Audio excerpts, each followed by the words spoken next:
Follow along as I take my 1984 Ramcharger to the next stage with coilovers, a doubler, and it's going to be stretched a few inches. Stay tuned.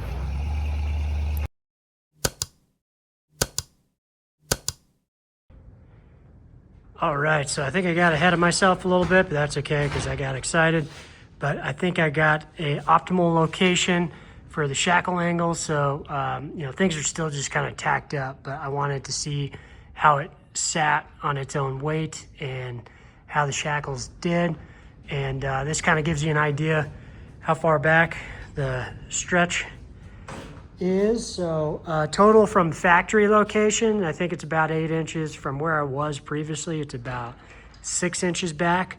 So I'll still have a whole bunch of fender work and whatnot to do. Yeah, so here it is, just kind of sitting on its weight.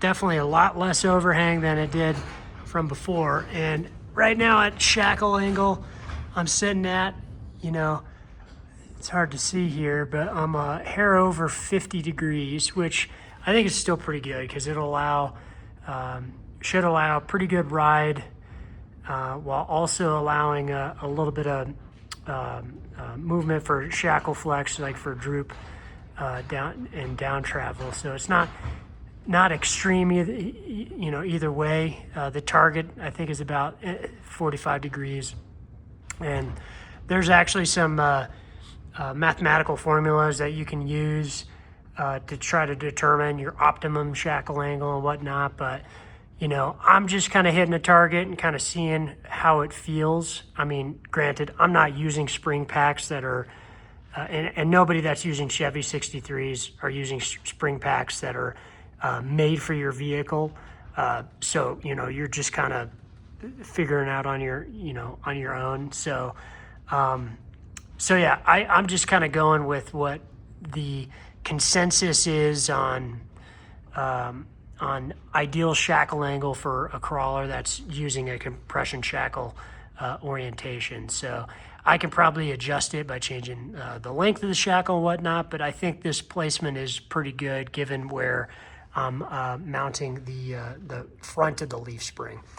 So yeah, sitting on its weight. There's no tension on the jack. It's spaced there. These are actually my stands here. There's a little bit of a gap, so it's not sitting on any stands. Stance height-wise with this pack is pretty good. I'll have to measure it and try to, kind of compare from the front. I think I'll go to that crease in the fender and just, kind of ballpark it to kind of see. But visually, you can tell there's a little bit of an, slant in the back where it's slightly higher in the back. And I think that's good because I'm going to be loading down with fuel and more tools and stuff in the back. Rear bumper I'm going to build, that's going to be heavy and whatnot. The spare is actually in there, so I have it strapped way forward, so it does have that weight kind of distributed throughout. But yeah, don't mind those jack stands there. Those are just extra safety ones, but they're not supporting it. So it is on its weight. Sits pretty good. So I'll start kind of finalizing these bracket mounts, getting them really solid, tied in. I'll pull them off. I'll do I'll final weld and pull the bushings out and all that, and then I'll clean up the frame, get them all real nice here. I'll see if there's a way I can. I'm gonna have to, since I don't have a whole lot of room come off of the frame for my bumper. I might have to come off of this this outrigger shackle mount for the bumper. So I'll try to play around, see how that looks, and we'll go from there. All right, making more progress here. I did a couple little things, starting to clean up the frame a little bit. I got the other side, so I need to do this a little bit more. But I figured I'd start mocking up the shock towers, kind of, see where how those are gonna land. I'm gonna come back behind this body mount, so I'm just cutting out the floor here. So getting it with my mini hacksaw and the cutting wheel. So let's get a little bit more further and I'll update again. Okay, so knocked out quite a few things. Went ahead and I cut this all open. I'm on the other side now. and I set up my shock towers, and I kind of like how it sits. There is this slight curve in the frame, so the back unfortunately doesn't sit like I like the angle of the shock tower, and I'll have good welds here and here, but I'll have to show you what I'm going to do for this here. I had to make some notches for these little factory frame rivets here for this cross member in the back. That way it cleared, but I'm gonna have to cut a little piece that I'm using some cardboard to kind of mock up, and I'm gonna have that be in my shock tower so I can weld it straight across here. So I won't be able to weld the back side of the shock tower. So I'll show you in just a second, but let's get caught up on everything else. So rear shackle hangers, I have these mocked up. There's just a little bolt under there hanging up here. So I'm gonna have to get this fully welded in once I'm good to go with location and all of that. I think it's pretty good. The other side, the frame is slightly bent in the middle, I think from like a wreck or something. So I'm gonna try to see if I can hammer that and make sure it gets flat around the mount pretty good. I went ahead, I still have to mount my roll cage in certain points to the frame. So I spent some time, I tried to get to this back leg here on this very rear pillar. And I think what I'm gonna do, I'm gonna have like a bushing and some tubing, and then I'm gonna come straight over to this shackle hanger. And then so that'll give it some extra support and it'll be all nice. The other thing I got to figure out on this shackle hanger, which I think I have a pretty good idea, and I'll kind of show you. I don't have a whole lot of room here to come off with a tab and then mount a bumper. And certainly, you know, I guess to be concerned like with, you know, strength, I just don't want to just like have a tab, you know, whatever. So I'm going to have to do a combination of mounting securely to this the shackle hanger and the frame, and then come out and then mount the bumper to that, to a, you know, kind of have like a tab come out that's securely mounted to both of these. So it's, you know, it's pulling on this mount that's fully welded to the frame, and it's not just something pulling on the back of the frame from these two factory holes here. So I have a pretty good idea. I'll start cutting that out, and then we'll kind of go from there. I don't know when I'm going to get to that, so that might be next. Other update on the front mounts here. So, and again, these are just kind of loosely bolted up, so I still got to finish that, but I did. You can't really see, but I think I did clean this up. I didn't want to flap disc all of the powder coating off, so I just have this, the frame is cleaned up right there, and then the outside of this bracket, so I'll get that on both sides. And then I also made another piece under here that I'll of angle that kind of reinforces the bottom of this spring mount, and then so I'll also weld that to the frame.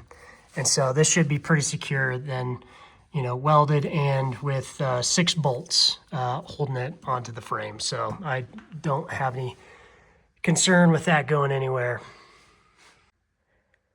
So getting back to the shock towers, let me show you what I was planning on with this. So see if I can get this wedged in here.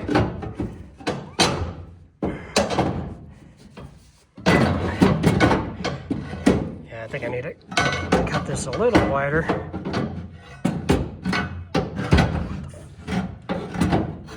Come on. All right, so as far as the shock towers, so I have the tabs here set up. This is kind of how it's gonna sit, that angle. You can see when I come back with the fender well, I'll have some room to kind of box this closed a little bit, similar to how we did on the blue Ramcharger. So that way I won't have stuff falling through on the floor. I do need to probably make this floor a little bigger right there. But let's go under here and I'll kind of show you what I'm talking about. So I'm gonna weld these here.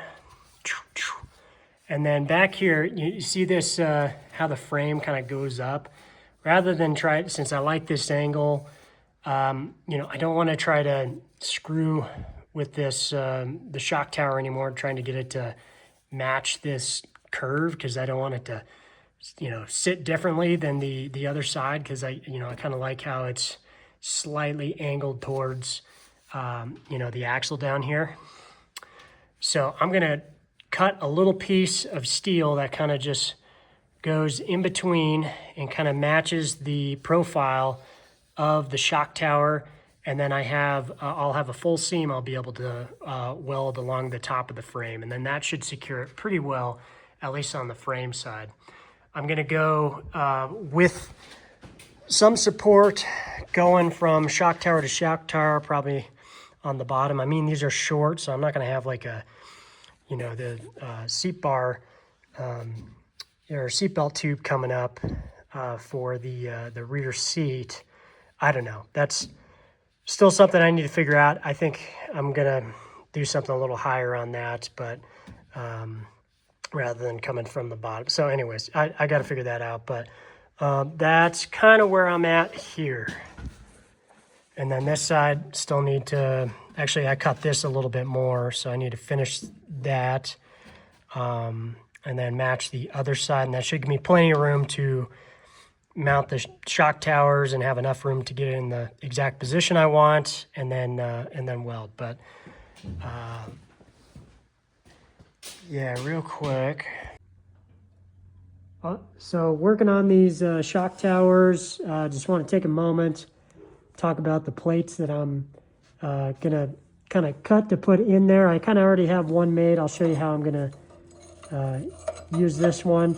But basically, I'm using this this Harbor Freight bandsaw with this kind of stand chop saw attachment. I have it up in its kind of vertical orientation, and it actually makes it really easy to cut whatever pieces that you want. You just kind of draw it out. I already cut this piece off here. This is the one I'm going to do for the other side. This is just scrap steel that I had laying around, but you can really kind of cut exactly what you need. So if you need to make little pieces, vertical bandsaws are great for getting super precise. It's not super messy. You're not putting sparks all over the place.